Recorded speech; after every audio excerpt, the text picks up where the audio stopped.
And I like the way you put it in terms of the future of civilization, because that to me is what this is about. It's here to save humanity. Once your body's compromised, your mind's compromised, and you're more easily manipulated, more easily victimized, more easily suppressed. So everything's broken. I think health, money, education, our lifespan now in the United States is actually declining. But why invest in Bitcoin native companies? And I said, well, it's an impact investing. Why would you invest in a climate tech company, or why would you invest in any company that sort of does good for the world? And Bitcoin does do good for the world, and that's what makes it an impact investment. He's just out there. He's mimicking me. He's good, but he's no Ray Pedro.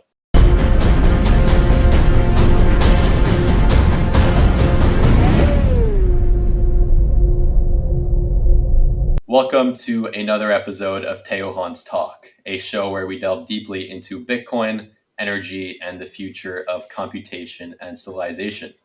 It is my absolute great honor to be joined today by the constructive rebel known on the streets as Ray Pedro, aka Mr. Peter Noble. Peter, how are we doing today? Teo, I'm in your company, so I'm pretty damn good, thanks. How you? Doing good. I'm glad we made this happen, even despite the time zone differences, and I'm even more ecstatic to see about this Bitcoin bee lingering in the background. So I know, right?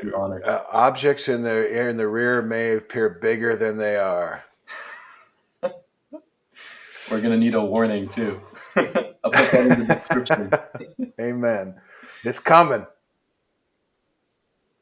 Well, nice to be with you, and I like the way you put it in terms of the future of civilization, because that to me is what this is about. It's here to save humanity. And that's going to be at the forefront, center, and crux of our conversation today, society and technology in 2030. So I'm super stoked to be able to get to all of that today that we have on the agenda. So I guess interview style, tell us about yourself, your origin story, how you got into Bitcoin, how you are in this position that you are today, how you kind of developed this mentality, this framework, this philosophy that you have that honestly seems so vital, but yet is so rare in today's society. Yeah, I think, I think the rarity comes with some time and some seasoning and some aging. I've always had some form of a questioner in me. I remember doing the lawn as a kid and have it, edging with scissors, and the thought crossed my mind. I'm like, wow, why do we call grass green? And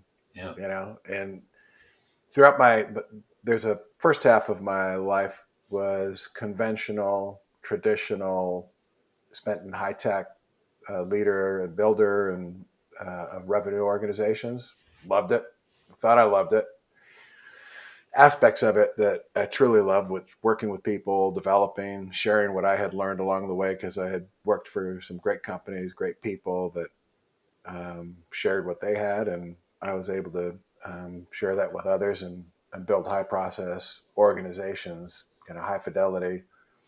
And throughout it all, you might have considered me, if you had seen me on a LinkedIn, you're like, oh, he looks like he's doing well, he's successful. I always question, like, why am I doing what I'm doing? And how is this possibly going to matter in the end? And my perhaps leads to my origin story, that in 2014, I had an opportunity to give my father-in-law a Christmas gift.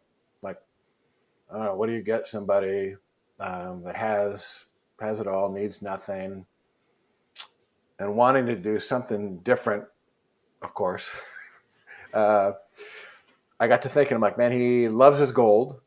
He's got his coin collections that he shares, and he certainly questions, the state of our financial, in the U.S. He questions, the state of the financial affairs. So led me to the voila moment where I'm like, I'm going to give him a Bitcoin. And I don't even know how I became aware of it. I'd seen perhaps obviously some reference to it. And, I'm like, that's an interesting gift. I don't know how old he was at the time, but I'm like, man, he'll be the first of his peers.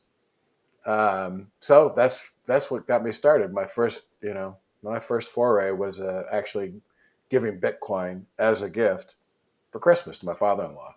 And I thought, if well, Yeah. we're getting him started, we might as well get ourselves started. And that was close to 11 years ago. Yeah. And it's over that period of time that, to your point, philosophy forms. And in some ways, it's a hardening. In some ways, it's an opening. The hardening is your understanding of what Bitcoin is, how it works, um, that shapes into a belief that it's here to save humanity. If it's wrong, I don't want to be right.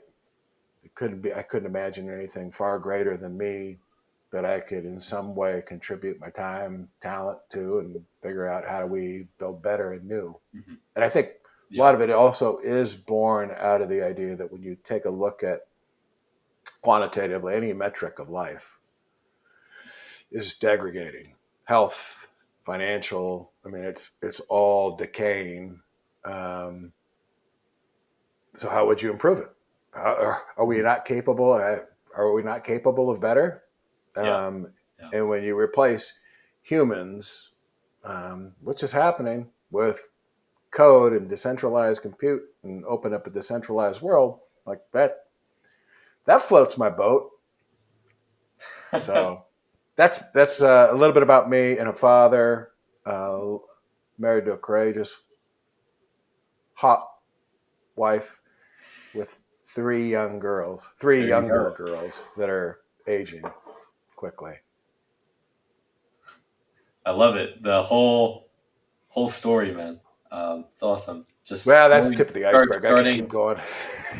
No, it's just getting started. Yeah, and starting with that base of just going around questioning everything, even something as subtle as the grass. But many people wouldn't even question why we would call grass green, and then taking that like foundation, going and building these high level organizations with high fidelity, like you're saying, but then like having this initial, obviously like excelling within those organizations and with that mindset, but then like having this almost like resurgence of this like questioning of everything, and then right at this perfect time when we have the greatest monetary invention ever kind of coming to the light, and then kind of seeing how that all unfolds. Right. And by the way, we would call grass blue if there was money in it. Right. Right. Like if we Indeed. could sell a different name. The reason we call it green is because it's just as socially accepted. And I think it's interesting when you consider all the social constructs that we live in, what we're taught, how a belief forms, the role that media plays or what others think, and all these inputs that are not necessarily true. It's just, it's, Mhm. I think it forces a rethinking of what's true and what's signal and what's noise.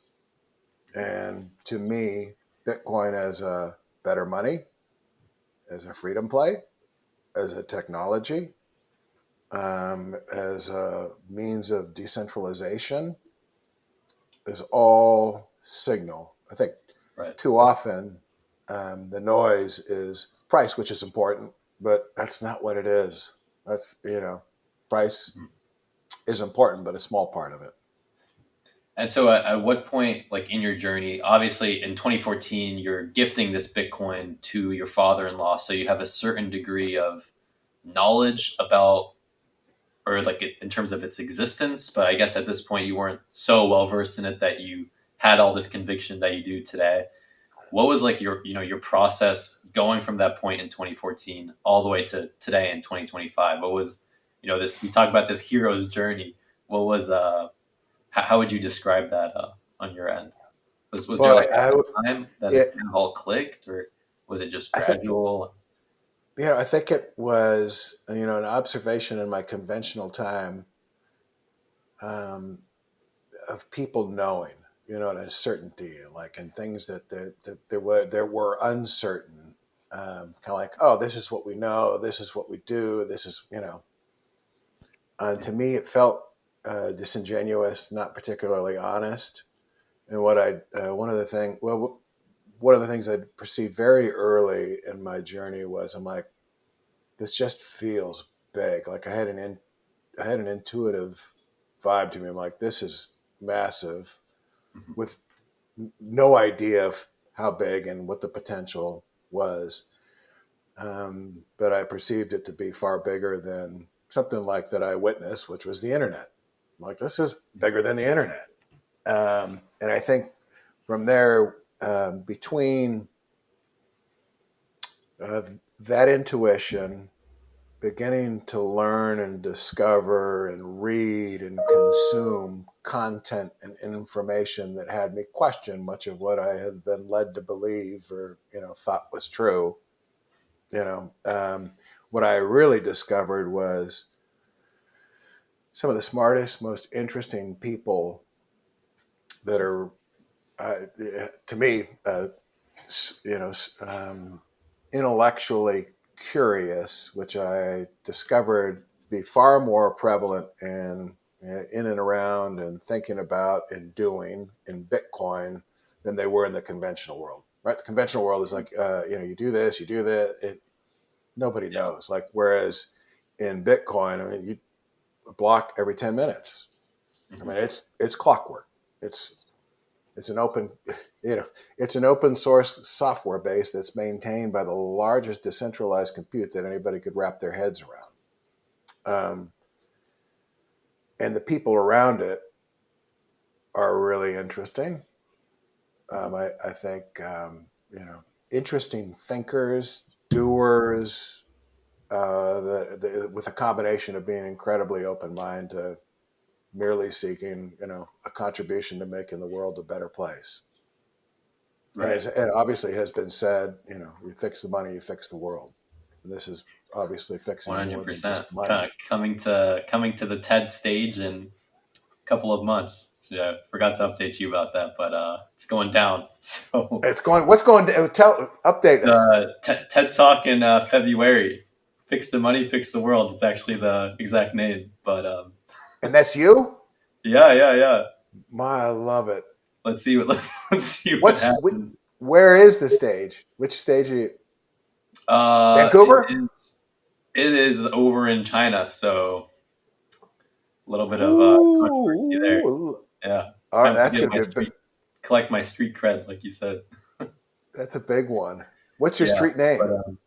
my street name, man, I haven't thought of it, and honestly, with I feel like Ray Pedro really set the bar extremely high, so I'm honestly, You need a I'm street. I'm just I asked the nervous that I feel like I wouldn't command the respect in the streets. Well, that's why I call myself Ray Pedro. Everybody commands the respect until they reveal themselves otherwise. I mean, everybody's a sovereign individual. One hundred If percent. you're nasty, then all Yeah, right, the you're free market nasty. You're decides. cut off. But, I won't affiliate with you. I totally agree with what you were saying. Something just genuinely just felt off. You go to the grocery store and then you go eat your processed soy burger and then you go back and you're in school and you're learning about all these things and you're like, well, is this burger like soy burger like actually good for me or is what I'm learning in this classroom like actually legit? And I think this is where a lot of people from my generation are coming in. They're looking at these things that are being taught to them and kind of passed down almost and they feel almost like perpetrated. They're like, what are these things? Why are they being told to me, or why are they branded as good and good for me, good for my future, my future family? But when in reality they are so detrimental. So obviously there's a disconnect there, and it Oh, doesn't. We're in 2025 or in 2014. That agenda has just grown, and it'll just keep growing, and more people will have this kind of epiphany moment where they realize like how kind of terrible this like whole thing is. And when you have that epiphany moment, then you start looking for the solution. You kind of start questioning what's going on, whether the soy burger is actually good for you, or maybe you should start eating like red meat. right. Soy burgers are the least of it, Teo. They are the least of it. Hmm. In 2020, so now we have to, what are people taught? And how are we educating the next generation? I mean, you're engineering lives. Mhm. And what are we teaching them? How are we teaching them? By the way, the answer is a Bitcoin school that teaches you philosophy, teaches you economics, teaches you finance, teaches you hardware, teaches you software, teaches kids and develops them in in not only the trades, but a true understanding of history, money, everything. Hmm. It should be through a Bitcoin prism. But instead, in what we're actually teaching kids is is filthy. Yeah. They go to their place of public education in many states in the United States and are taught that they can be anything to include changing their sex, Right. that their gender. Right. And when you see a law signed into, by the governor in the state of California in 2024 that allows kids to go to their school, change their gender without the family knowing, what world do we live in? You can't get Right. biology right. Why would I trust you with anything else? Number one. Number two, state between child and family. I don't I don't understand Yeah, what we're there's teaching. the entire social contract is being totally ripped apart in so many ways, and it's hard to like detach from it and actually realize like what's going on because on top of that, because these incentives are all misaligned, and as a result, these outcomes are misaligned, and our linguistical ledger gets compromised, and we can't even agree on definitions anymore. Then there's this layer of like weaponized virtue, where like if you don't think this way, Yeah, then you're inherently a terrible person, and it's just such a trap. Um, it's great. it's a vicious cycle, and it's It is. It is. Yeah, it is. It is. No, you're right, and you hit on it. It's a vicious cycle of misaligned. I don't know, misaligned incentives, but again, I think you have this beautiful truth that's Mhm. software, code, hardware that affects every aspect of life. That's truth. Mhm. So Yeah, to me, there's a singularity to it that um, could we be wrong? Sure, could be wrong. I mean, there are a number of ways that there's risk to anything. Um, could we be wrong? But if we're wrong, like I don't want to be right because there was no other option. I right. I don't I unless you showed up this morning or today to like say, hey, here's another option to consider that does everything that Bitcoin can help solve. Man, I'd love to hear it, and I'm open to it. Yeah, But all ears. that's right, because of the aligned incentives, and certainly, man alive, if you haven't read *The Price of Tomorrow* by Jeff Booth, it's a great book. But he talks about the fact that we've been led to believe that everything, inflation. Oh, that's a byproduct of success and growth, when in fact most things are actually deflationary. Mhm. All right, so if you're The central and greatest you lie ever control told. money, Yeah. you don't want deflation. Well, you can't handle deflation, and when you consider and think or read about what the inflation, what we're going to do with interest rates, with the hopes of managing wages, and we have this income inequality that is obviously accelerating and radically and leaving people behind. It couldn't be more obvious Yeah. that the soy burger, by the way, is the least of our worries. But yeah, it's a great example. Yeah, but I feel like the food, diet, nutrition, it's a really base layer because once your body's compromised, your mind's compromised, and you're more easily manipulated, more easily victimized, more easily suppressed, and That's right. And it all starts, by the way, with mental health, right? Mental health right. Right. leads to When physical health, and when you feel like you feel bad, then and you see this like central authority, it's like, oh, like I have all the solutions and I have the answers. You're more likely to be. You're more susceptible to just bend your knee and say, okay, like you tell me what to do, and I feel terrible and I feel depressed, so I'll just accept whatever solution you throw at me. When in reality, like that system put you there in the first place, and now is offering you the solution. that's Like right. you've And had the, kings and and this, queens for hundreds of years, and not they just like disappear and overnight.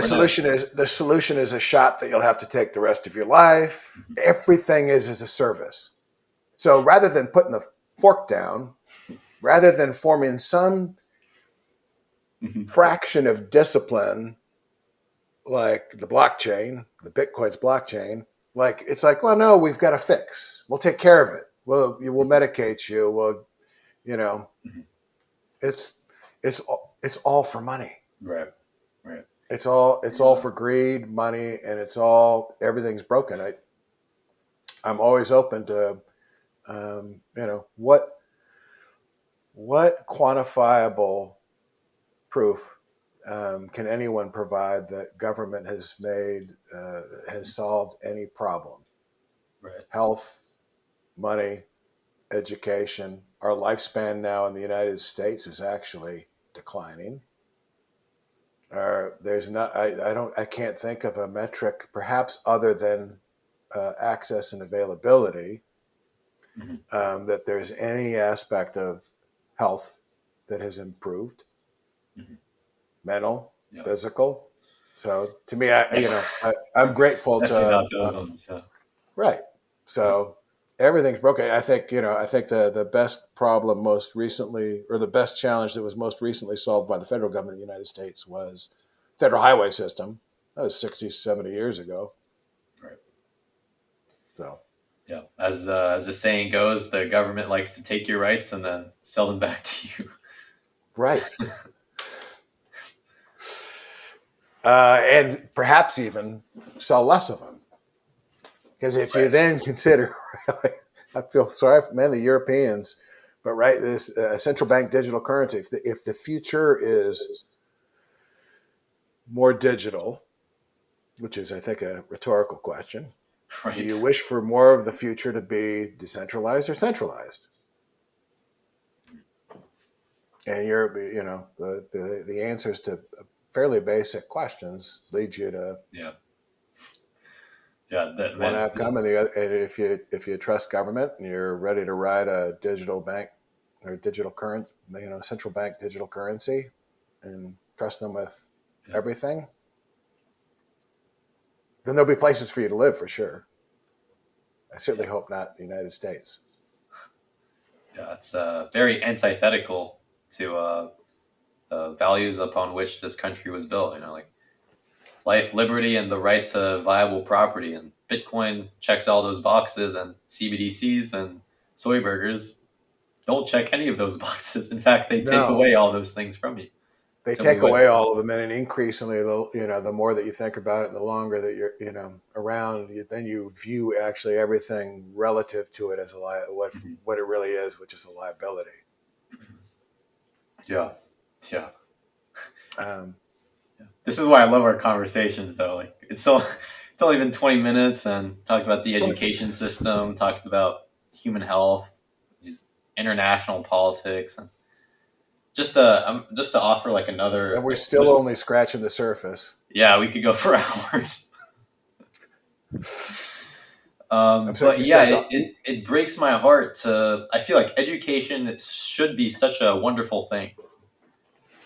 Like genuinely, like every kid should wake up and be so giddy and excited and stoked to be going to this place to like join with other peers and engage in this shared process of learning about the world and one day like contributing to it through like their learnings. But education has just been so terribly corrupted by like this whole fiat paradigm to the extent that like no one enjoys school and grades aren't even real anymore. There's all this like grading inflation now in yep. universities and you don't even know which degree is real and what's not. And it breaks my heart. I went through K through 12 or K through 10 of U.S. public school education, and every one of those days, I was definitely not as stoked as I should have been, which I think is it's a shame because you're only a teenager one time, you're only that young one time, and you should kind of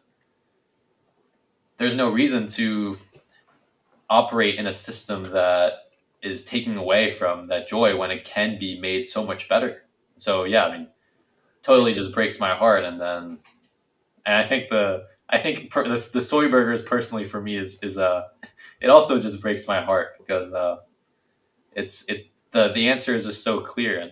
But yeah, Yeah, I think and again, it's all about money.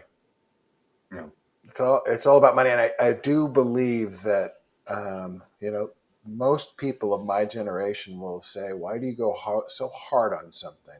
And the reason I go so hard on something Using the example of what I shared that happened in the state of California and what I know is going on locally, if I showed you the K through 5 gender education that's publicly available, shocking.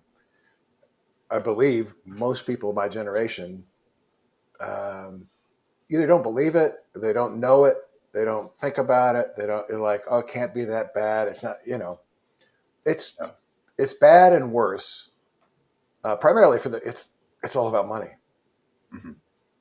And when and I do believe in the United States. I know in the United States that some of our greatest hope and promise that should break a little less of your heart, at least specific to the United States, is the promise of what's going on in different states, right? So we have 50 states, competitive models, capital is allocating accordingly. Mm-hmm. So Free market people, decides until it gets distorted. states running surpluses or deficits, population growth or up or down, corporations growing, shrinking. In the state that I live in, 2,000 restaurants have gone out of business this year, and this is according to the Hospitality Association. 2,000 restaurants, outpacing COVID. I mean, think about that. You talk about heartbreak. That's like, right? That's an entrepreneur, somebody who has a craft that wants to compete in a market. Um, and it's heartbreaking because people are putting their livelihood on the line. They're going out to compete. They've got some type of craft that they take pride in. And rather than getting help, they're getting hindered from, in my case, our state. I sat recently with my wife at a restaurant, and you knowing me like I do, you might now, walked in, bartender who I thought was the bartender said something. So we chopped it up for a little bit, and we ended up sitting at the bar. And what came to pass was he had moved from California 5 years ago, started the restaurant a year ago. And what came to pass was he said, if I had known a year ago what I know now, I wouldn't have done this. My costs are up 30%. Minimum wage, $22 an hour. Um, this is a guy that's out trying to create opportunity. He's got 6 employees, and he's living in a thing and in a state that gives zero shits about him. They view him as an extraction, a source of revenue, source of money. And to me, it offends every sensibility that I have. And what I do perceive, and as I told him, he's got seems like 3 options, right? In his case. And by the way, his one thing I left out is his lease got after 1 year without having met the landlord. His lease got max re-upped, so he's stuck. He's 4 more years on his lease, so he's got 3 options: walk away, be on the hook for what anybody wants to hang on him. He could take a great ambiance, great menu, great craft, perhaps turn it into chicken nuggets with different sauces. I don't know, cheap, lower.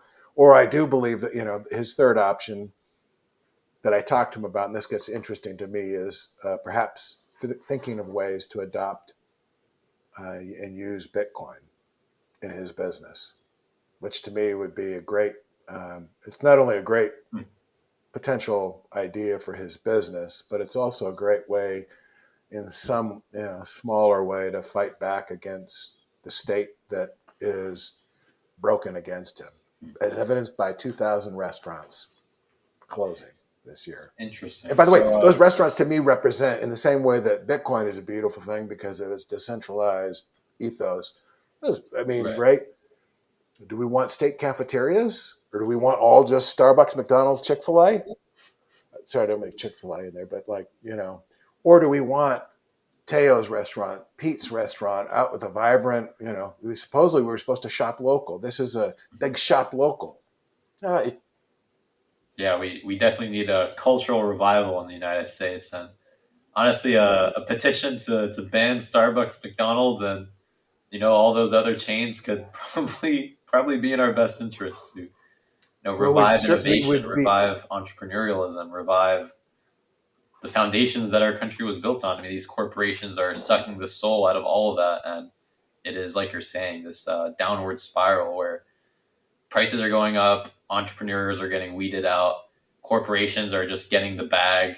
They're able to feed more of those corporate interests and shape political narratives more because they're gaining more and more power, and then it's just rinse and repeat, and you control the education, you control the state, um, and then you have Keynesian economics being taught in schools. It says, "Oh, it'll trickle down. Don't worry, we'll do some economic stimulus, and then send some money here, there, subsidize these jobs that don't really do anything, but we felt like just giving out some cash because why not?" Yeah, it's you're programming sheep. That's all it is. You're programming a little virtue sheep. Yeah. Now, having said that, I mean it's very promising. Right? I do believe the populace is waking up, Mhm. and there is increasingly an awareness of like, oh, doesn't feel right. Not something's off. And it's evidence, I think, in the United States. It's certainly evidenced in El Salvador. It's evidenced in Bhutan. It's evidenced in, most recently, surprisingly, shockingly, in spite of what mainstream media led us to believe, Argentina. I mean, I was, man, not only pleased, but shocked by the results. Um, Right. so, if you believe what they tell you, then you're going to, and I have had friends. I'm like, man, what do you believe? How do And I think there is promise and hope and answer in long form conversations. I do believe there's hope and promise in hearing directly from the source via X in some form of, certainly there is hope and promise in independent journalism that are documenting their stories from wherever they are. And the fact that you have these three streams of data and information that will at some point amalgamate and come together for some new form of Wikipedia. So if I want to know what Teo Blind thinks about this, or I'm going to go to the source rather than, oh, this publication told me that Teo, yeah, and I've Right. heard it not only from one publication, but another. In fact, I heard it on the radio, or I heard it on a podcast, or I read it in the newspaper that Teo is The bad word hombre. on the street. Yeah, word on the street is Teo's bad. Oh, he's bad. Word on the street is don't mess with Ray Pedro. So it's not looking great for you. Yeah, so you have to stop, think, question. And I do believe, to your soy burger example, I think it's interesting that when you consider what we eat, or the state of our health is really a big byproduct of the convenience and process that we eat. And I liken it to, well, there's people that eat well and are healthier, and they go through more effort to do so. And I think the same case can easily be drawn to, how your brain thinks and the information. If you're taking all of your information in from sources that are sponsored by pharma, you're going to have a a low Mhm. output of mental hygiene. If Yeah. you're Yeah. if you're outsourcing information, reading, following a wide variety of sources, then you're better able to, shape and inform a. Yeah, it's like you said, there's a system of convenience, and it's easy to play into it because it's just so easy to listen to the radio and like, oh, this one guy said this, so I'm just gonna believe it. Oh, and that And like, guy's, yeah, I mean, I like that guy. You don't know the guy. yeah, why? Like, yeah, you don't even Why? know the guy. You don't know him. Makes You no don't know. sense. He's just saying it. You don't know what he does. Again, Bitcoin. Well, the blockchain. Every 10 minutes, it's what it does, and it's all right. It's an Yeah. immutable. There's an immutability. There's a transparency. There's an absolute beauty to the fact that a truth rather than a belief. Hmm. Of that that's a good person because you don't know him, and you're taking Yeah. somebody else at their word for that he is or he isn't versus actually what you've seen him witnessed him do. Hmm. And again, but yeah, it's the convenience and the ease that um, lulls us into a sense of complacency. Um, Complacency. Yeah. Complacency, and we've broken the economy kind of back to, I think, the way that I think about Jeff Booth's book, The Price of Tomorrow. Like, I don't even know how much he touches on this, but besides the deflation, which is good, versus the inflation, which is supposedly good on the other side, everything's been commoditized into a service. So everything's as a service. So what you used to buy and value and repair now has been, everything. That model has been broken and torn up to be like, oh no, you buy new, you help the economy, you solve the hole in your want to like get a new pair of shoes rather than fix the pair of shoes that you had. Right. Right. Rules, not rulers. Ideas, not idols. it's, Yep. it's the motto. So yeah, You mentioned everything's a service. right. You mentioned this interesting idea, just like as far as the state historically and to this present day, just introducing so many of these bottlenecks to innovation. And I know that oftentimes Bitcoin and Bitcoin mining in particular is said to be the opposite of that and be kind of an unlock for true innovation. Um, some of these like this is actually a perfect segue into this like next topic that I wanted to hit on, but a lot of these radio channels and mainstream media outlets will look at something like Bitcoin mining and say that it's terrible for the environment, it has no use, and that it should stop. And I'm laughing on the inside too. I see you Right. giggling, and but yeah, so let's hear some about that because Well, I broke out in a smile because I've increasingly come to. I stop on my morning on my way in to get coffee, and I stop to take a look at our local newspaper to see what the headline is. And I'm now I'm very much of the mind or belief that I'm like, whatever I see, I think the opposite. And I think um, Bitcoin at large is, that was certainly proven to be, it's true now, for better or worse. And certainly as it relates to then mining and the compute power and how extractive it is, nobody ever really questioned. Well, gosh, why isn't any other industry under the same under the same pressure to prove its energy use as Bitcoin? I mean, I've never seen any. Gold has been around 5,000 years. I don't see any media coverage of how extractive the gold mining industry is. Could you imagine anything more extractive? I mean, the answer is yes. There certainly, but as it relates to even humanity, so I would.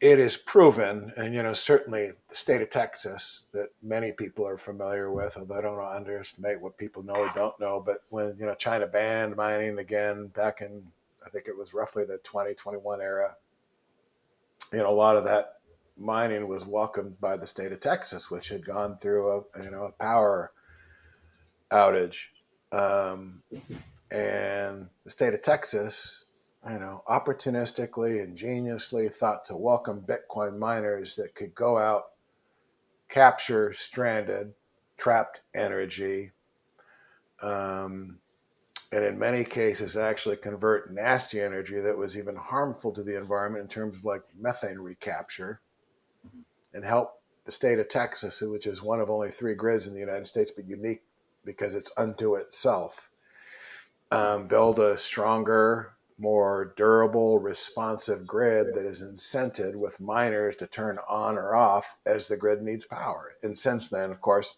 the state of Texas hasn't had the same catastrophic event that they had. So I think, state of Texas, we're pioneers, I think, in helping, educate and shape a lot of people. There's a gentleman that I give great credit to, and I don't spend enough time on his content, although I'm a subscriber to his newsletter and I follow him regularly. But he gives credit to others I know. But Daniel Batten is a dude that on LinkedIn and on Twitter, he has a newsletter. He's a worthy follow because he has been checking the media every step of the way. And he's been fighting the narrative like a badass constructive rebel every step of the way. And so, when it comes to the narrative versus the fact relative to Bitcoin mining and how extractive it is or isn't, or how creative and abundant it might actually prove to be, Daniel Batten is a guy that I highly recommend as a follow and to subscribe to his content, because if you look at his stuff, I mean, he's not a trifle. He cites source and documents, Right. and also And, is following how the actual narrative is changing at least a little bit mhm. now in the mainstream media. That I Yeah, think it is starting to now shift. that Bitcoin mining is purely extractive and not the source of potential abundance, and actually clean and more and better energy. Right. And that's the meta point that the majority of people are just totally missing the boat on. It's, if you are an environmentalist, if you do care about the climate and the earth, then you are, as a result, just pro Bitcoin. Why? Because Bitcoin mining itself is accelerating this renewable energy transition, as you're saying. And it's easy Right. to read the first headline and say, oh, well, if it consumes the energy, then that must be bad because that means that energy can't go anywhere else. When in reality, it's the opposite. And there's so much stranded energy in these renewable energy sites that is just going absolutely nowhere. And what happens when the energy goes nowhere? Well, the sites become negatively unprofitable. They just become unprofitable. What Right. happens when the sites become unprofitable? They go out of business, and then there's no more renewable energy. So Yep. Bitcoin mining is serving as this clean unlock of all this renewable energy by just going in and right adding this economic incentive, making it more profitable. On one hand, and on the other hand, you have I'm forgetting the name of this startup, but you've got these Bitcoin mining companies going and doing this all over the world, like even in Africa, and I'm forgetting the country, but um, as far as my understanding, there's like this hydro plant and they've got this Bitcoin mine there. And not only is this Bitcoin mine allowing this hydro plant to continue giving energy access to all the local residents, like otherwise like it would have just like gone out of business and the state would have shut it down. So not only are these residents literally like getting the most vital like needs of like human life like through energy because of the Bitcoin mine, but that county is setting up its own strategic Bitcoin reserve through the Bitcoin that they're harvesting through this digital battery that is Bitcoin mining. It's like it's taking the energy that's not being used, it's storing it in the most pristine monetary asset ever created, and then it's preserving that because that's the purpose of money, right? You have money, you want to save it, and That's well, right. Bitcoin is the best savings technology. And so, That's right. what's And at the a high mission? level, to play that out. And by the way, the company you might have been talking about in Africa, it could be gridless. Okay, that yeah, gridless, yeah. Eric Hersman, but we at a high level, when you consider Bhutan, which I referenced earlier, which ironically was a country that originally, right, they gained some renown and attention for measuring gross domestic happiness. Huh, interesting. measure of way for the government to think how to measure and evaluate their efficacy with their populace. Right. So in recent history, Bhutan was offered of course, a sweet deal from the IMF. Um, and if you haven't read Alex Gladstein's book Hidden Repression, you should. Man, it's he's with the Human Rights Foundation. It's a great read. Um, but right, so they had an opportunity to receive some form of investment from the IMF in exchange. Surprised there would be austerity. They'd have to pay their employees less. They'd have to, take a bunch of measures to satisfy a loan. Um, and what they decided to do instead was to use the hydropower that they weren't taking full advantage of in their country and start mining Bitcoin. And now I believe they're number 3 country in the world with in terms of Bitcoin on their state balance sheet, behind the U.S. and China. And as a result, they actually increased government worker pay rather than decreased, and they increased the services that they're providing to their population rather than decrease. So it's abundance from something that would have been wasted versus the forced austerity of debt, which throughout history is, I don't know, unless you can point to a country or situation where there was a great outcome. I'm all ears, but when you read Hidden Repression, it tells you what you kind of already knew, but cites data and fact with it. Yeah. That notion of just removing scarcity from the equation, and once you're unplugged from the hamster wheel, there's so much more innovation that the human mind is capable of. Right. And the big thought inside of that then becomes, because this to me is fascinating as it relates to some form of philosophy, which Bitcoin is finite, right? 21 million. So it's actually the abundance within that finite that to me is the um, is a I don't know, man. I think about it all the time. That how abundant and interesting within a fixed finite number of you're fixed. Right. Bitcoin's fixed, right? It's I mean the network grows, adoption will grow, price will change, but the software, it's the 10 minutes, Right. the 21 million. I mean, there are some fixed attributes to it that uh, that there's so much abundance within that we're just scratching the Mhm. surface of, which kind of Right. brings me to where you find me today. I'm like, man, how do you contribute to um, adoption? Um, and I do think, circling back to the restaurant owner or any small to medium sized business owner, there's really interesting developments going on in that space. It relates to software companies that allow companies to, in some shape and form, adopt Bitcoin in the same way big companies have, or are starting to, I should say. Um, I think when you have businesses that can interact with Bitcoin in new ways, to me, that's a really interesting Mhm. vector.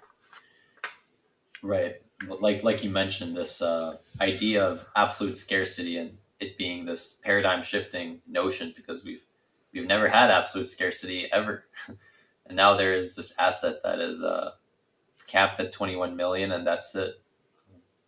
So Yep. you mentioned because of this notion of absolute scarcity, it's now kind of begging this introspection on your end in terms of how you would contribute to the protocol, to the network. How have you contextualized that question, and how have you taken action on those findings that you Yeah. found, both philosophically Um, and professionally? yeah. Two ways. One, I would consider perhaps more conventionally, which is my involvement in ChillMine, which is the head of our Bitcoin practice. And ChillMine is at its core IP that's built around hydro direct liquid cooling technology that's been commercialized in traditional compute workloads, and I'm working to bring us into the Bitcoin mining space in any variety of ways, which is with manufacturers of miners that are U.S. based or non-China based, or more global. Certainly with an eye and a target on U.S. because it's critical infrastructure that needs to be manufactured onshore.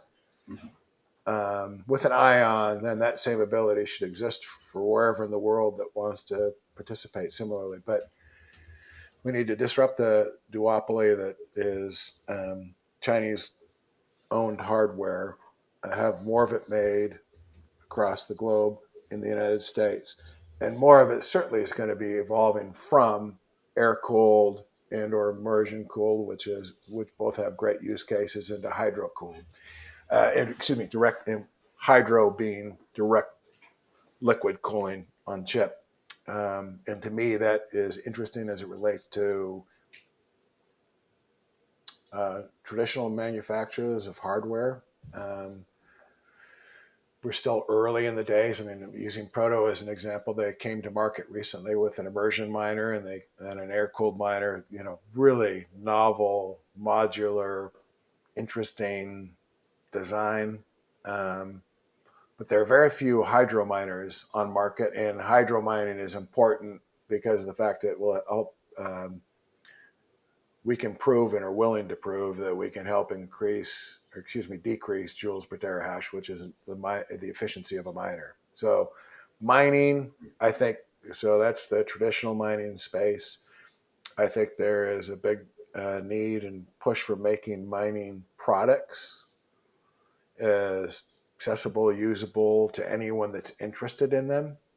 And I think those are going to take novel form factors where there is heat reuse, which I'm learning thanks to people that I'm increasingly surrounding myself with. And we'll circle back on that. So ChillMine is, right, direct liquid cooling on the hardware at the chip level.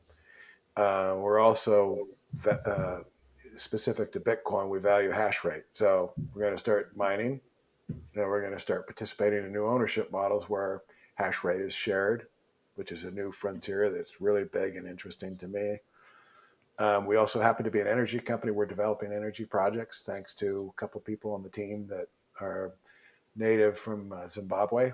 So we are exploring energy. We are actually in development of energy projects and have a timeline of projects that are coming online over the next couple of years in Zimbabwe and Botswana.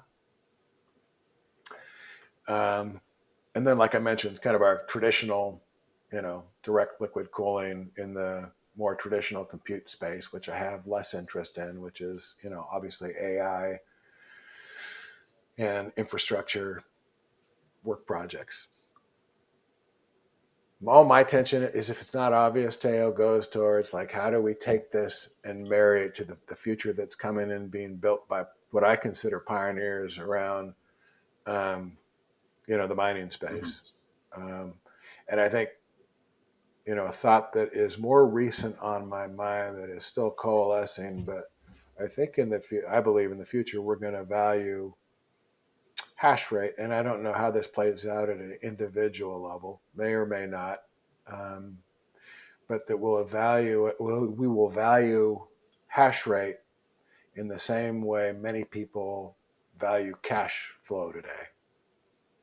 If you're not doing something to contribute and generate hash rate, then you're missing the boat. And the example I would use is, and there are people that are doing really interesting things at very early stage in this space, but relative to heat reuse.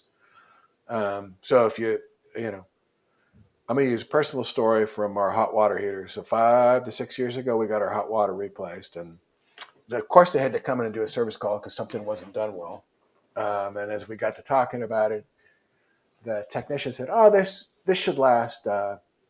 This hot water heater should last 10 to 12 years." Like 10 to 12 years. We had a hot water heater my whole childhood. I grew up in that house 18 years. That hot water heater could still be working, as far as I know. And he stopped me and he said, "Yeah, I know they're making hot water heaters differently now at the coil." And I'm like, "I know why they're making them different. They're making them different so they can sell more of them. Right. You get a hot water heater every 10 to 12 years. Now I'm on a practically a subscription level that being accounted for hot water heaters. Now, if you take that and the future that's being built by some crazy, interesting, big thinking doers are if you were to replace that or augment and replace that hot water heater and or furnace and at its core set a Bitcoin miner that is actually producing heat that serves the hot water, that serves the hot air, that serves the hot floor, the floors or whatever the convenience and luxury heat that people need and want and value. It should be coming off of a Bitcoin miner rather than a hot water heater that breaks every 10 years, every decade. And there's a book that I've recently started with Bitcoin mining heat reuse. So this is like I'm learning, right? And Tyler Stevens out of Denver, Colorado, who has a space there that's a really interesting space that I hope to get to in February for a heat punk summit. Wrote the book and I'm reading it, but it's all about just an additional use that nobody ever. I can't. I mean, it'd be fascinating to know how Satoshi and or early contributors thought about heat reuse 15 years ago. Um, but what was bad and energy extractive is again, just another small example of where it's going to be abundant, unimaginable, virtuous, in the sense that now I have what has been a broken appliance serving some form of heat that actually has economic value, and it might be, it certainly won't be because I'm making a ton of money off of it, but it's become far more cost neutral. Number one, number two, it has the potential of changing the service model, because if you play this out, then rather than being an extractive HVAC company that sells as many hot water heaters as I can, that sells service calls as often as I can. I now have a company that's actually defending our mutual hash rate. So I'm going to call you to say, "Hey, by the way, I noticed that, can I come and do this service Mm-hmm. on your appliance that's acting up so that I can proactively protect the hash rate that we are producing?" That's what's going to happen. Kind of how and when, not entirely sure, but I'm trying to play a small role in figuring it out. The one last thing I'd say on heat reuse is when you listen to Tyler Stevens, it's fascinating because what he talks about is the fact that 50% of the world's energy is devoted to producing heat. 50% of that heat is industrial use, right? Like you and I are going to smelt some steel. The other 50% of that, or approximately 1/4 of the world's energy, is used for convenience heat, convenience and luxury heat. That's a big market where people are getting some form of warmth from a big amount of energy, and that warmth and heat can be easily natively served by some form of Bitcoin miner that produces heat. So that's the heat reuse case at a macro level. So like I said, I'm still learning. In fact, I'm going out to a remote town in a western state for an on-site visit all day Thursday with a legend that I'll share with you in our next conversation, that is basically wiring his town for novel heat reuse. And he's sharing the hash rate with people that are interested in the project. So he's got a wide variety of. Yeah. Mini side quest. Yep. But I want to go out and learn. I want to meet the legend. Number one. Number two, I want to see it. Number three, I want to learn. And number four, then I want to brainstorm, because I want to brainstorm around what's what is the device that's far easier to use and has the biggest possible addressable market um, Mhm. that we could play with going to, first of all, creating and going to market with that serves a need in a way that people didn't see coming. It's all going to be, as I tell Entrepreneurship. him and many people, I'm like, it's only going to be obvious in hindsight, Right. and it'll Yeah. be obvious. Yeah. So that's me and ChillMine. I think man, sorry, thank you. The second part to your question that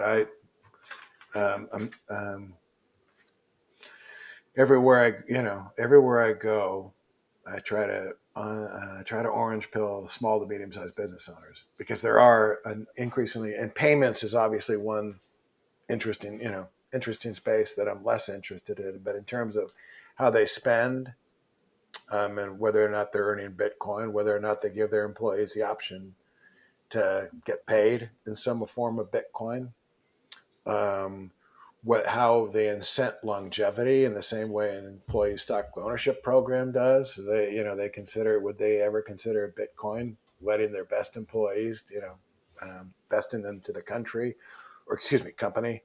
Uh, well, heat reuse, right? So as a result of my travels and learning, we come up with a way for any small to medium sized business to easily adopt some utility, some form of an appliance that allows them to produce what they do natively in their business with the economic benefit of Bitcoin.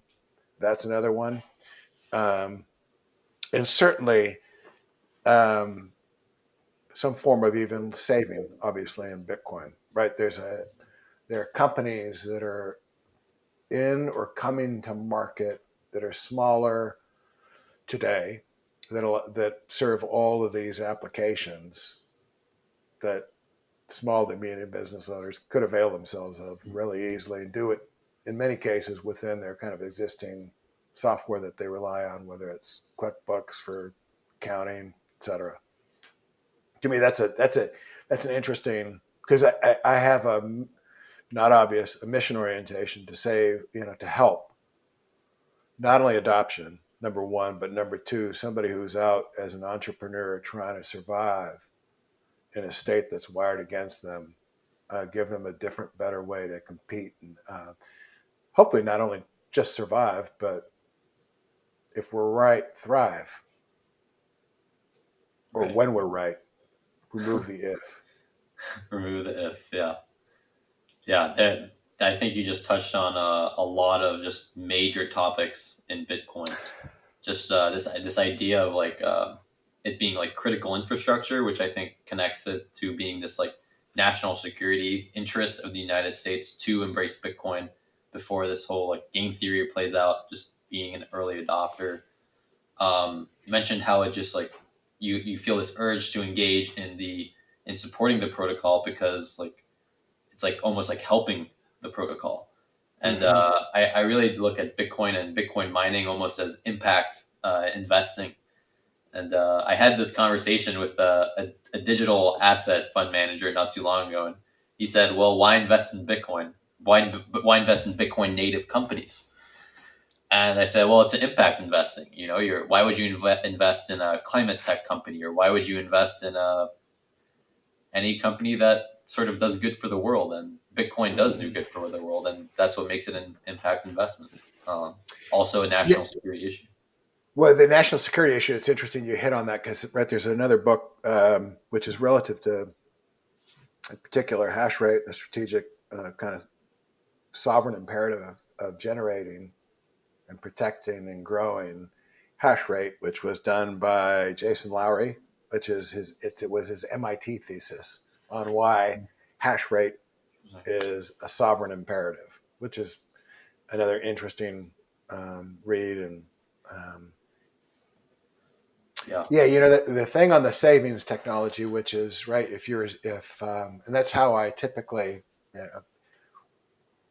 any individual I ask, I'm like, how do you save? How do you save? Why are you saving? Um, and it's amazing to me that it's interesting what people will indulge and reveal. Um, personally, and the case I make is that they're saving in the wrong thing. And I think saving is important; it's critical, right? And it's a that people do save. What gets a little convoluted for me is the fact that treasury companies. So, are you a Bitcoin native company that's growing and building the ecosystem applications and use? Bitcoin should flow. I mean, right? It's P to P. Mm-hmm. That's the title of the white paper. P to P. So it needs to flow, and I hope we're working through this stage of where it's just perceived, or you know, people are investing in Bitcoin companies when they're just if you're just a treasury company, then that's good. I mean, you're smart for a variety of reasons, but it needs to be far more than just a savings technology. And the way I think about it is it needs to flow in a small to medium sized business in some way, for better or worse, depending on how their business has money flowing through it. And rather than fiat flowing through it, it should be Bitcoin. And there are software companies that are coming to market to serve, like I said, all the variety of ways that helps it flow. Mm-hmm. I think Ron Paul has a saying where it goes, money is like the lifeblood of a society's moral virtue. And when that blood, that economic energy that you're transacting and operating in is broken, then those incentives are then broken, and everything operating within that paradigm becomes broken. And we've seen time and time again throughout history how broken money has, distorted these incentives and led to things like the slave trade, for example, or in the Caribbeans, and the Mm-hmm. fall of the Roman Empire, and all this. And I totally agree with you that these like micro transactions, these micro payments, peer to peer, where Bitcoin is actually being used as a medium of exchange, well, that is just going to be like the golden key to just achieving that next level of adoption. And Yeah. it's When I think it, and the besides the payment, I mean, like the paying. Like if you're an employee, what are you trading your time for? Your time is more valuable. It's the most precious resource you have. right. If It's, you it's if true you for spend every single person. So if you're trading your time for some form of employment, uh, what do you get in exchange for it? And in many cases, right? I mean, I live in the United States. In a lot of places, the money breaks by the afternoon. So it's like what you got paid in the morning, right? It's already broken. Like you don't want. right, what's the what's the thing? Well, it's volatile. Well, yeah, you don't want Bitcoin because it's volatile. That's volatile. It's an anti-fragile volatility in the sense that all that volatility has only made it stronger. Number one. Number two, the other thing is volatile in one direction. Ron Paul has a lot of sayings too. yeah, He has some good. He has some golden. He has that's some a good good ones. yeah. Just to throw another saying out there for the sake of it. Michael Saylor said one time, if you spend 99% of your time chasing these monetary units, you ought to be spending 1% of that time understanding how to save that monetary energy instead of just taking it at face value. Mm-hmm. And that save that monetary energy, man. It's right when you play that out and think of it both literally but figuratively. Mm-hmm. And I think that goes. I think some of that goes to the thought that I have around the abundance within the finite.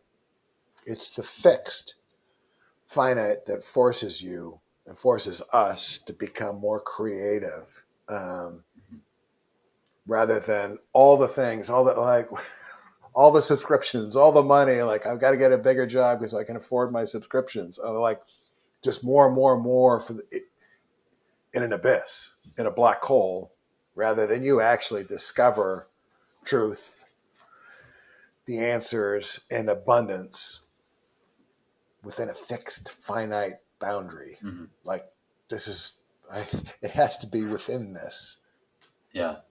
This is a perfect segue actually into our final topic. How do you see in like 2030 Bitcoin rewriting the social contract, deviating away from these like materialistic tendencies of fiat to just like spiraling downwards. How do you see that the Bitcoin, the AI, the heat reuse? How do you see this just changing the world? How does this change and impact society? I mean, it's a very open ended question, so Yeah. but And I'm going what to are like your answer it. main I'm going like? to answer it after one quick pauses. Okay, okay. Be right back.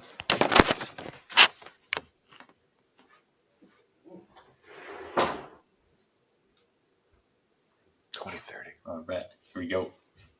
2030. Well, 2030, man, whew, I think my hope is, and this is my naive hope, is that there is an awakening. And in fact, I had one of my lifelong friends I had recently, I had coffee with. I said, I can't believe you didn't trust me and you haven't come on board. And he said, what? That's not true. And I said, and we joked about it for a minute. And then I asked him a question. I said, would you, if you could fix a desire of want, would you? And he said, after thinking about it for a second, he said, yes. I said, then there's one solution, and it's Bitcoin, because Bitcoin teaches you have to unlearn everything that you had been, thought to learn or didn't know any better about, and it's just the salvo. You realize what a broken world you were living in, of empty wants, desires, consumption that's broken. So 2030, that's one hope, is that we have a grand something. There's an awakening and an enlightenment that people realize like there's a better way. 2030, if you reference AI, right? So in a world of AI, what's our population, Teo? Worldwide population right now? Somewhere in the maybe 10, 10 Nah, billion. not 10. Depending on it's roughly about 7.8, 7.9. Um, and in many cases, many of what we consider, first world countries is actually declining. Um, so what do you think the population would be in 2030? If it's 7.8 today, what do you think? And it's declining in, right? Japan, I think, did Japan shrink by 600,000 last year? Hmm. As an example.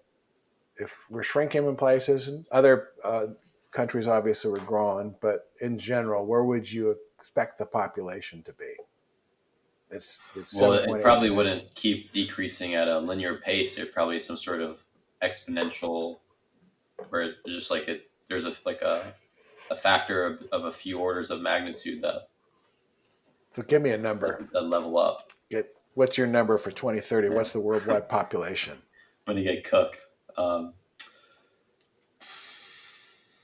let's say 5 to 6 trillion. Is that Or 5 to 6 somewhere? billion Billion, people. billion. So you say 5 to 6 billion. There's no way I said. I'm going to say that in 2030, population with a creative metric could be, I don't know, could be 100 billion. Why will it be 100 billion? Because by 2030, AI will exist as people. And it's going to exist on the internet. And there could actually be 10 Teos that I'm talking to. How do I tell which one's right? Which is the real Teo?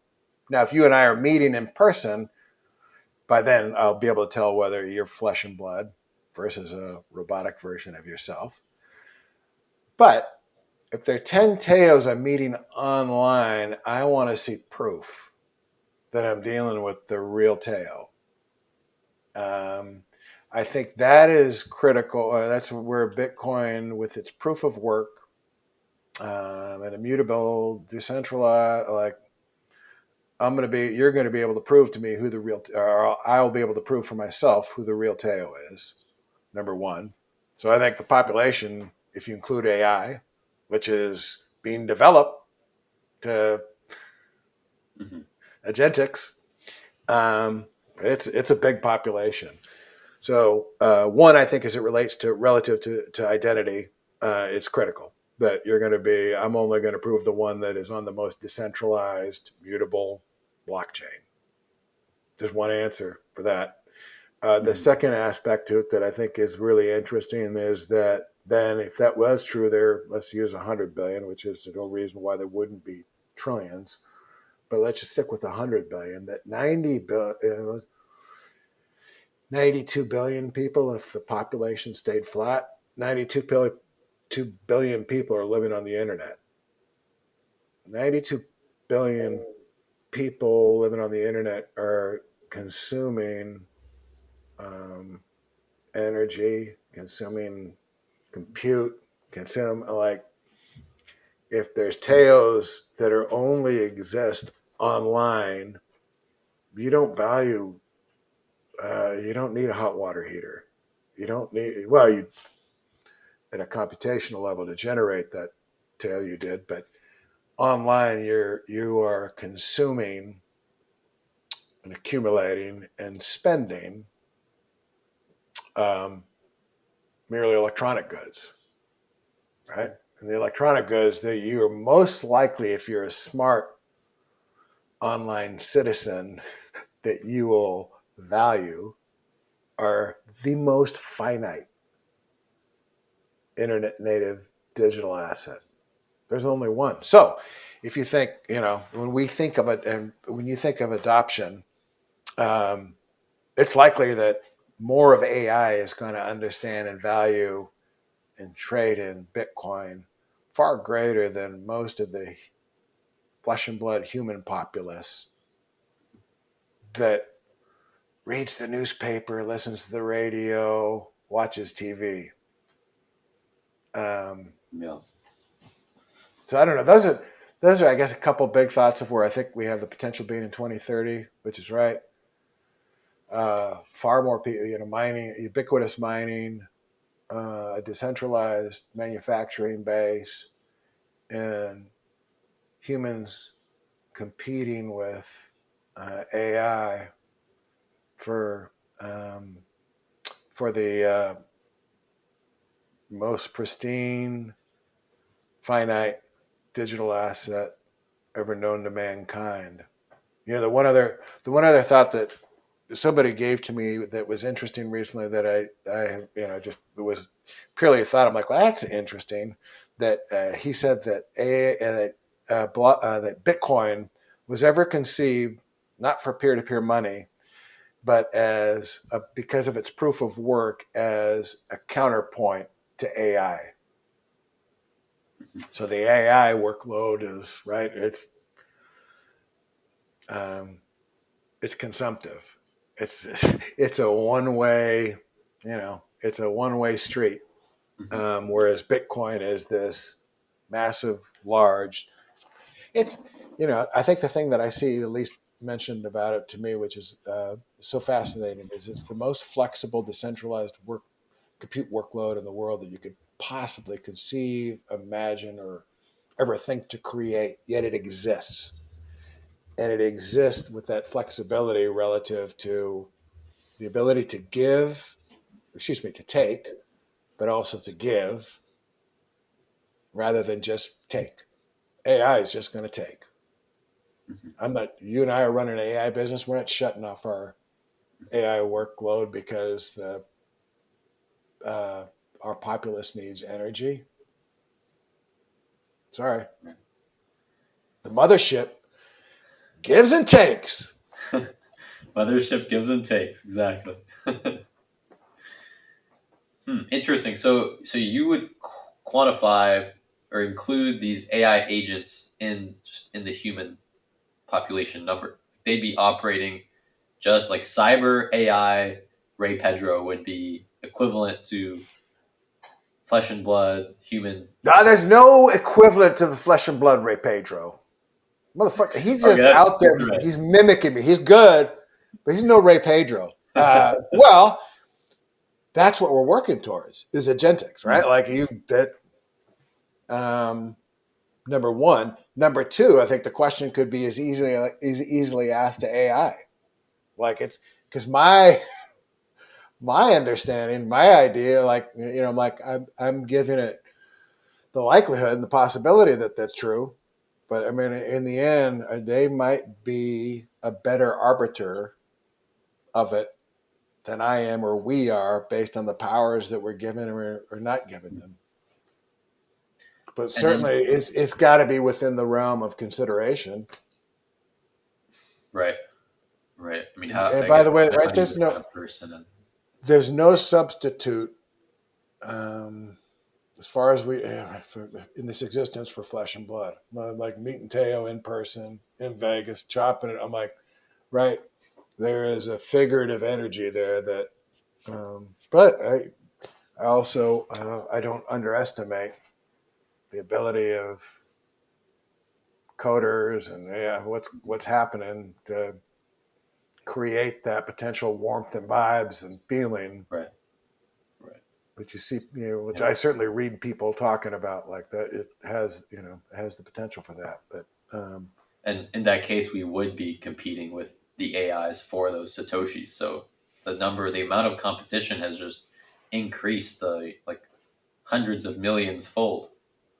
I kind of make a lot of people look small Yeah, and not very bright because yeah. I mean, it's a yeah, it's a native it is a native internet asset, finite. So if you are native in internet, what do you value most? It's gonna right. how will you measure yourself? And I think you'd want to measure yourself um, in the most finite rather than the thing So that everybody has. would you see like a divergence in between these AIs operating in digital cyberspace using the best digital money there is, like, and then out competing like what any human could potentially be putting on the table, and they're kind of diverging in this direction where they just keep getting better, they just keep competing for satoshis, they're more and more AI agents.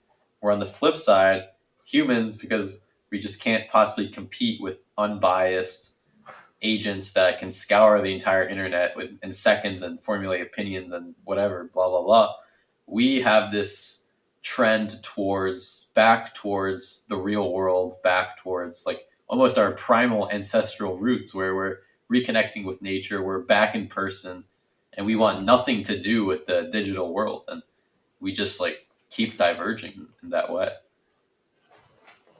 Or perhaps we reclaim some of what we've given over the digital. I like what you started to touch upon. I do believe that like the future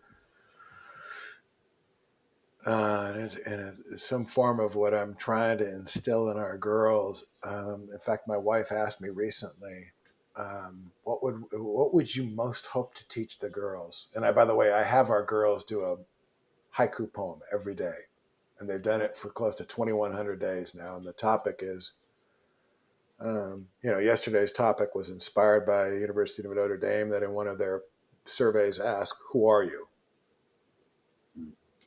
I mean, it's a pretty important question. So, what I heard you say is that I think if I heard you right, wait, just put in an emphasis, you know, on the best within ourselves and the best within humanity as it's relative to this thing that has been built and developed and grown to something that's far, it's threatening, smarter. Like how do we coexist? And um, yeah, I think it's gonna it forces some form of an awakening or reckoning, on what's really important. And of course, this all could be a simulation too. Oh no, A we're big entering dangerous territory for a big joke's been played on us. yeah. I mean, we could probably have another like 2 hour long conversation about the human experience and time and the universe and all these funky things that just people don't even back to this like concept of questioning, like no one's even questioning the human experience, and it's just so weird. Like we're just these life forms on this planet, and we've just accepted that that's like the normal, this is the norm. Yep. It's just Yeah, and so it's mystical. And all right. And it's full of far more wonderment and majesty than I think we give it. More often than not, it's like, how come my coffee's not ready? Why isn't? Well, I use the example of, jet travel to me is still, I'm like, man, jet just went by outside the window, and I'm like, it's crazy. I mean, I know it's, it's, I know it's a little bit like childbirth. They're happening all the time, but when you experience childbirth, you're like, oh my God, this is right. Because it's a experience unique unto me that I've now witnessed and feeling my daughter's head before she ever comes out. But jet travel, I mean, it's take a look at FlightAware. See how many planes are in the sky right now, whisking people to reunions, funerals, weddings, uh, home, the biggest business meeting of their life, a presentation, really wonderment, and in the travel, for where I'm going later this week, I don't even know that I could have gotten there, uh, right? 8 decades ago, like I don't know, or it would have been by train. It would have been, and yet when you go to the airport, so you have this wonderment, 35,000 feet in the air, metal tube, whatever, movie treats, bad food, comfort, relative. And when you go through an airport, at least the airports that I go through, and you just observe people, I couldn't imagine a less happy audience. Hundreds of people, thousands of people barking at agents, walking along with a scowl on their face. I'm like, man, motherfuckers, we're at the airport.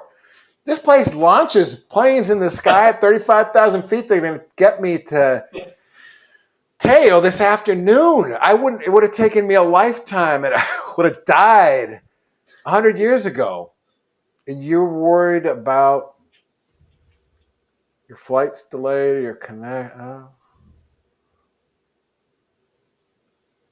yeah. What a rousing note to end on, Teo. But it's true. I mean, I look at the airport, I'm like, it's crazy what we do. Yeah. And even all the logistics involved and the people working hard to make it happen. And then you've got just people miserable. Like, We need a boost morale we one need way or another. boost morale or else. Exactly. Well, there's an answer. Mhm. An awakening, a reckoning around a mothership that travels you into cyberspace, that for which you'll forever be happy and Yeah.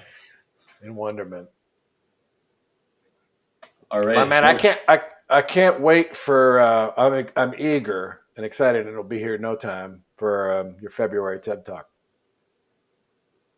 it's coming soon. Anything I It's can coming near do, you. anything I can do in the meantime, please let me know.